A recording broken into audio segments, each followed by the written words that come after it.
Operation सिंदूर के बारे में बात करी, आर्म फोर्सेस को हमने जवाब दिया पाकिस्तान की, ठीक है।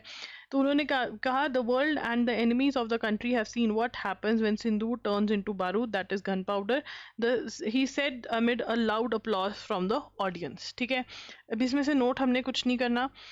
ईडी क्या है, ठीक है, हमने मनी लॉन्ड्रिंग की बात करी, बार बार करते रहते हैं। मनी लॉन्ड्रिंग क्या है? मनी लॉन्ड्रिंग इज जब कोई इलीगली पैसे कमा रहा है, someone is earning money illegally, that is money laundering.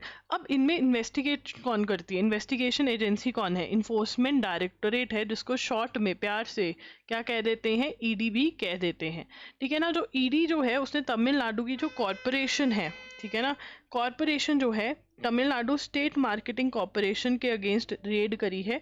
तो वो कह रहे हैं कि आप इस कॉरपोरेशन के अगेंस्ट कैसे केस कर सकते हो? इंडिविजुअल्स के अगेंस्ट कर सकते हो, ठीक है ना।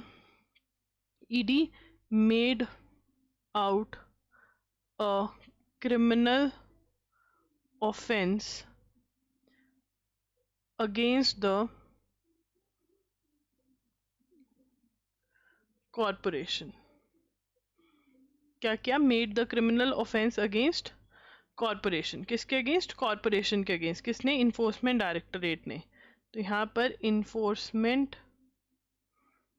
डायरेक्टोरेट ने किसके अगेंस्ट ऑफेंस कमिट किया? ऑफेंस मेक आउट किया कॉरपोरेशन के अगेंस्ट, ठीक है ना। कॉरपोरेशन कौन सी है? तमिलनाडु स्टेट मार्केटिंग कॉरपोरेशन, ठीक है ना। तो इसके ऊपर अभी स्टे लगा दी है। वो कह रहे हैं एफआईआर तमिलनाडु वालों ने ही फाइल करी हुई हैं कि गलत काम इन्होंने किए हैं। तो बट वो कह रहे हैं इंडिविजुअल्स। तो supreme court says you can register FIR against individuals, ठीक है। उसके बाद by saying the operation of Tamil Nadu's multiple amended acts.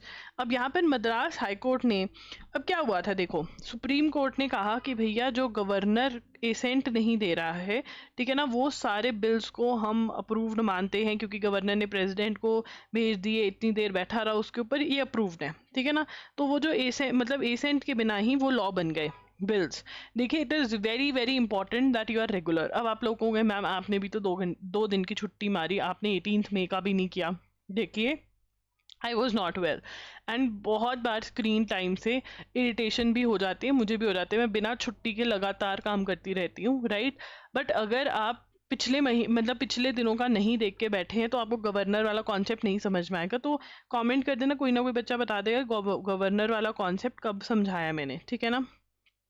तो यहाँ पर वो जो एक्ट्स थे, जो लॉज मतलब लॉ बने थे, जो बिल लॉ बने थे, मद्रास हाई कोर्ट ने उसके ऊपर स्टे लगा दिया। तो मद्रास हाई कोर्ट मतलब रोक लगा दिया। Madras high court stayed the operation of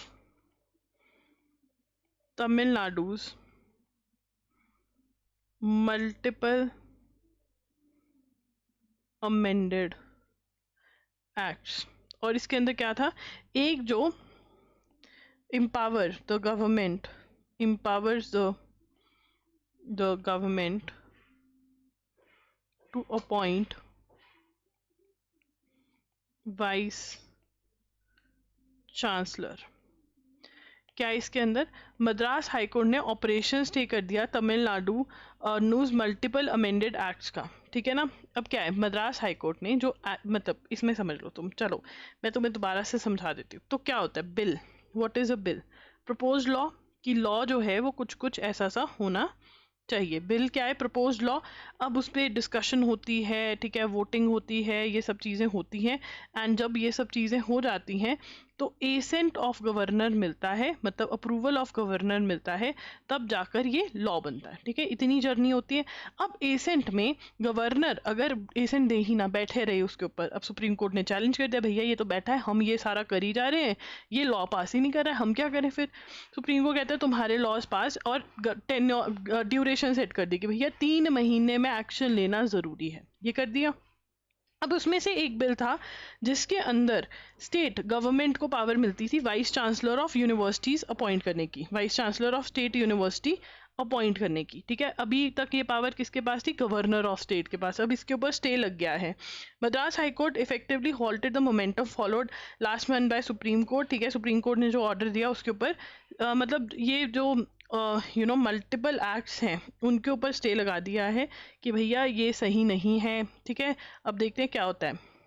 उसके बाद in the aftermath of the presidential elections the United states 2024 renewed implementation of substantial tariffs could lead to fundamental restructuring of global technology supply chains। अब यहाँ पर ये कह रहे हैं कि जो टेरिफ लगा दिया है, चाइना पे इतना टेरिफ लगा दिया है, होल्ड लगा दिया है, इंडिया पे भी लग रहा है, बट ये यूएस चाइना की वॉर में इंडिया को मैन्युफैक्चरिंग के लिए बहुत ज़्यादा फायदा मिल सकता है। इसमें से क्वेश्चन नहीं आएगा, समझने वाली बात है, समझा दी है।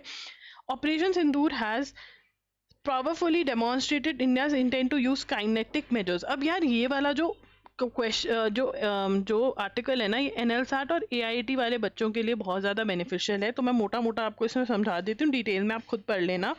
इसके अंदर बेसिकली कहा गया है कि इंडिया को अटैक करने के अलावा और क्या चीज़ें हैं जो इंडिया कर सकता है पाकिस्तान को हैंडल करने के लिए, ठीक है ना। उसके अंदर बोला है कि आप comprehensive convention on international terrorism को अडॉप्ट करो ग्लोबल लेवल पर, ठीक है ना।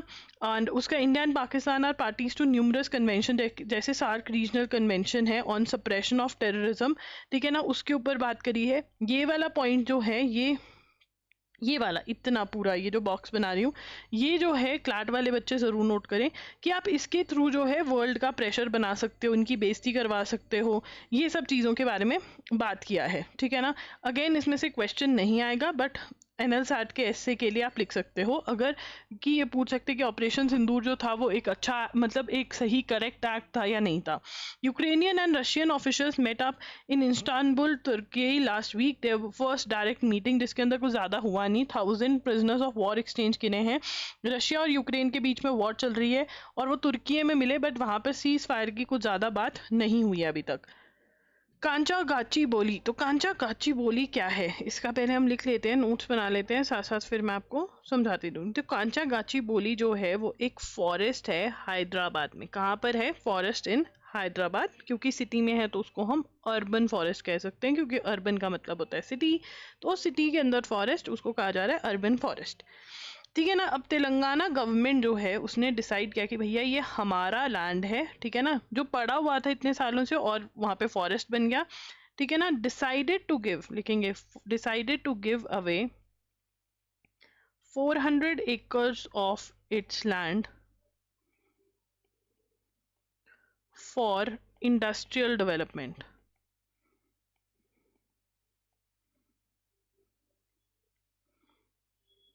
Justifying the move by claiming ownership over the forest, the government alleged that protesting, अब इसके ऊपर जो स्टूडेंट्स रहते थे पास में, ठीक है, यूनिवर्सिटी के, उन्होंने प्रोटेस्ट करी, भाई यहाँ पर जानवर रहते हैं, आप मत गिराइए, 100 एकर्स ऑफ ट्रीज जो हैं, felling of 100 acres of trees मत करिए। सुप्रीम कोर्ट ने स्टे लगाया, प्रोटेस्ट बाय स्टूडेंट्स, ठीक है ना। सुप्रीम कोर्ट ने बोला कि भैया ये मत करो, ठीक है ना। सुप्रीम कोर्ट टुक कॉग्निजेंस, ठीक है ना। सुप्रीम कोर्ट ने कहा कि भैया नहीं कर सकते, आपको प्रोटेक्ट करना है फॉरेस्ट को।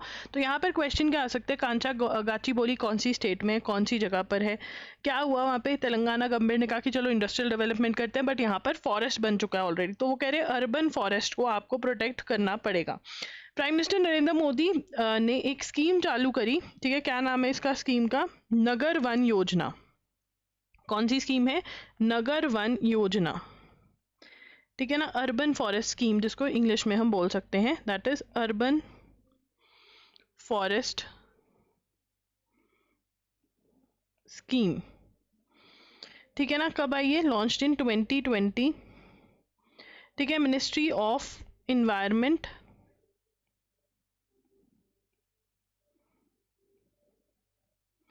फॉरेस्ट एंड क्लाइमेट चेंज लेकर आई है। ऑब्जेक्टिव क्या था? Objective was to promote and grow forest spaces in urban areas, to promote and grow forest spaces in urban areas, ठीक है ना। इन डेवलपिंग 1000 क्या है एम, क्या है 1000 अर्बन फॉरेस्ट्स बाय 2027। और यहाँ पर जो अर्बन फॉरेस्ट ऑलरेडी आप उसको डिस्ट्रॉय कर रहे हो। वर्ल्ड वाइल्ड लाइफ डे कब होता है? World wild life day is on 3rd March, 3rd मार्च 2025, ठीक है ना। इसके 20 दिन बाद किसका हैप्पी बर्थडे होता है? मेरा नहीं, एजुगिरी का, ठीक है। चलिए, अब यहाँ पर US health secretary Robert F Kennedy junior announced a massive testing and research effort to identify environmental toxins that he said were behind the growing epidemic of autism. Autism disorder जो है वो किस लिए बढ़ रहा है? Because of environmental toxins, which is a very big thing again, ठीक है ना। तो autism, what is autism? Autism they are characterize by some difficulty of with social interaction and communication pattern of activities. मतलब जो autism may be detected in early childhood but autism is often not diagnose until much later. Autism हो रहा है लोगों को, ठीक है ना। यूएस हेल्थ सेक्रेटरी लिखेंगे, US health secretary announced massive testing and research efforts to identify environmental toxins, ठीक है ना। growing epidemic leading to growing epidemic of autism in USA, ठीक है। ऑटिज्म जो है वो बढ़ रहा है, किस वजह से बढ़ रहा है? क्योंकि क्योंकि इन्वायरमेंटल टॉक्सिन्स हैं, environmental toxins, I am sorry for the voice, I am not in my studio, ठीक है। इन्वायरमेंटल टॉक्सिन्स जो है वो बहुत ज़्यादा बढ़ गए हैं। ऑटिज्म हो रहा है यूएसए के अंदर। ऑटिज्म क्या है? ASD, what is the full form of ASD? ASD stands for, ये एग्जाम में आ जाता है, ऑटिज्म स्पेक्ट्रम डिसऑर्डर्स, ठीक है जी। उसके बाद UK to hand over sovereignty of Chagos island to Mauritius, ये हम ऑलरेडी पढ़ चुके हैं, किसमें? 24 मई के न्यूज़पेपर में, ठीक है ना। अब इसमें कुछ आगे, Britain signed an agreement on Thursday handing sovereignty over the contested and strategically located Chagos islands to Mauritius, a move the government says ensures the future of US military base that is vital to British security. तो US military base कहाँ पे? Diego gratia में। इन्होंने Chagos island जो है वो Mauritius को दे दिया है, ठीक है ना। और इसके बदले में डियागो ग्रेशिया जो आइलैंड है वो लीज पे ले लिया, 99 ईयर्स की लीज पे ले दिया है, जिसके लिए इसको पैसे भी देंगे। $136 मिलियन जो है मॉरिशस को मिलेंगे, ठीक है। द साइनिंग वॉज डिलेड क्योंकि उसमें कह रहे थे कि किसी वुमेन का हक है इस आइलैंड पे, फिर वो कैंसिल कर दिया। बट अब ये अग्रीमेंट जो है it is there, it has been transferred and this is a very very important news, very important news. 100% question आपको एग्जाम में इसमें से देखने को मिलेगा।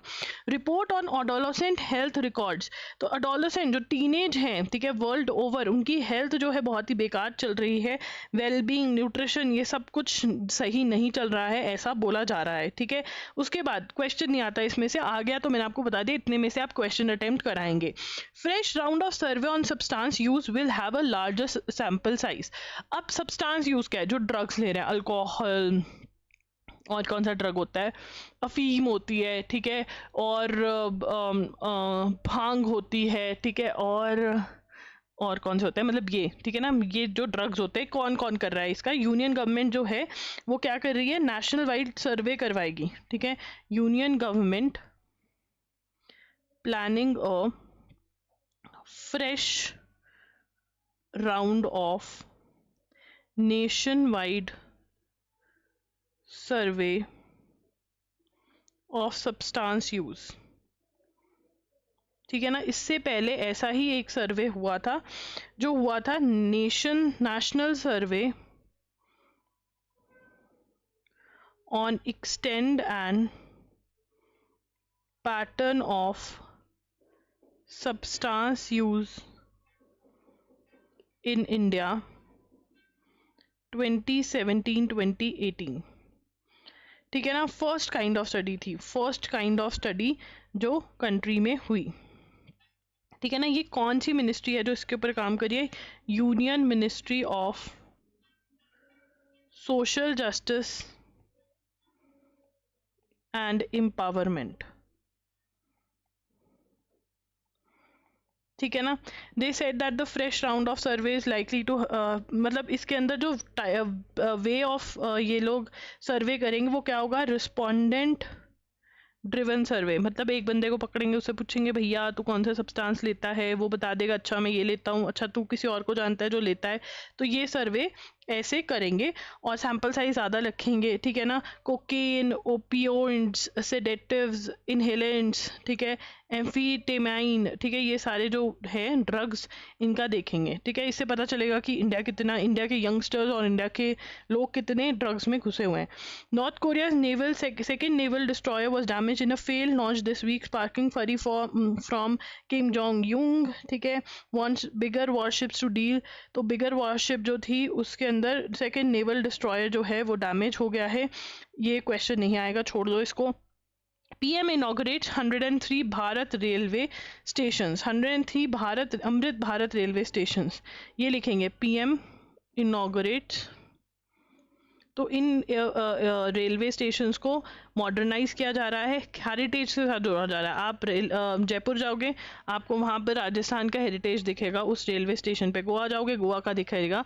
तो ऐसे 103 अमृत भारत स्टेशन जो हैं वो इनाग्रेट किए हैं प्राइम मिनिस्टर ने। ठीक है ना, ये बीकानेर राजस्थान से इनाग्रेट हुए हैं। ठीक है, Amrit Bharat station scheme under the Amrit Bharat station scheme. अब इसके अंदर ये कह रहे हैं कौन सी जगह पे क्या सिस्टम बनेगा। देखिए ये कह रहे हैं Rajasthan Madalgarh station which reflected the grandeur of Rajasthan tradition, Bihar Thawe station which depicted the sacred presence of Maa Thawe वाली अलॉन्ग विद मधुबनी वर्क। तो यहाँ पर बिहार जो है उसके लिए हम क्या कह सकते हैं? मधुबनी वर्क जो है हमें याद रखना है कि कहाँ का है। ठीक है ना, उसके बाद Srirangam station drew inspiration from Ranganatham Natham Swamy temple, Gujarat Dakor station homage to Rangodarji. ठीक है, ये सारे एक चीज़ करो, ये सारा ही अगर नोट करना है तो कर लो। वैसे बहुत डिफिकल्ट टाइप का क्वेश्चन है जो अगर यहाँ से आ सकता है। ठीक है ना, और कौन सा सकता है? Dravidian architecture principles. ठीक है, अब यहाँ पर बेगमपेट स्टेशन ये लिख लो, दो जो है इंपॉर्टेंट लग रहे हैं मुझे, वो काकातिया डायनेस्टी का जो है वो वहाँ पर करा है। ठीक है ना, तो ये स्टेशंस जो हैं इसे बनाए जा रहे हैं। 6 कीर्ति चक्रास, नंबर याद रखने हैं, 6 Kirti Chakras and 33 Shaurya Chakra conferred police defence personnel पे। ठीक है ना, अब इसके अंदर से पोस्ट थॉमस मतलब उनकी डेथ हो गई है। 4 कीर्ति चक्रास जो हैं वो पोस्ट थॉमस है, मतलब डेथ हो गई है उनकी डेथ के बाद दिए जा रहे हैं। ठीक है, और 7 शौर्य चक्रा जो हैं वो पोस्ट थॉमस है। ये क्वेश्चन जो है it is very very important. ठीक है ना, numbers yes they can ask you the numbers, it is numbers ही पूछे जाते हैं mostly, so this is important. उसके बाद Supreme Court indicates mandatory registration of workers began in 1923. Supreme Court says, लिखेंगे Supreme Court says mandatory registration of वक़फ़ began in 1920 ये ऊपर 1923। वो कह रहे हैं 2025 में रजिस्ट्रेशन कंपल्सरी नहीं हुआ, 1923 के अंदर ही वक़फ़ एक्ट ऑफ 1923 के अंदर ही रजिस्ट्रेशन कंपल्सरी हो गया था, सुप्रीम कोर्ट कह रहा है। ठीक है, तो यहाँ पर वो कह रहे हैं कि वक़फ़ को तभी रजिस्ट्रेशन करना चाहिए था। सो गाइज दैट्स इट, आप loggery.in पर जा सकते हैं अगर आपको करंट अफेयर्स के MCQs मंथली या फिर compilation monthly video lectures bye करने हैं तो आप loggery.in पर जाइए। मॉक टेस्ट जो है इलाहाबाद यूनिवर्सिटी के, TS लॉ CET के, पंजाब यूनिवर्सिटी 3 इयर्स के, कुरुक्षेत्र यूनिवर्सिटी के, राजस्थान यूनिवर्सिटी के भी आ जाएंगे, वो सब लाइव हैं तो वो आप बाय कर सकते हैं। एंड यस, इंडियन कॉन्स्टिट्यूशन का कोर्स है, NLSAT और AIAT का कोर्स भी लाइव हो गया है, आंसर राइटिंग। ठीक है, वो सब चीज़ें आप चेक कर सकते हैं loggery.in पर। Thank you for watching the video, bye bye and take care.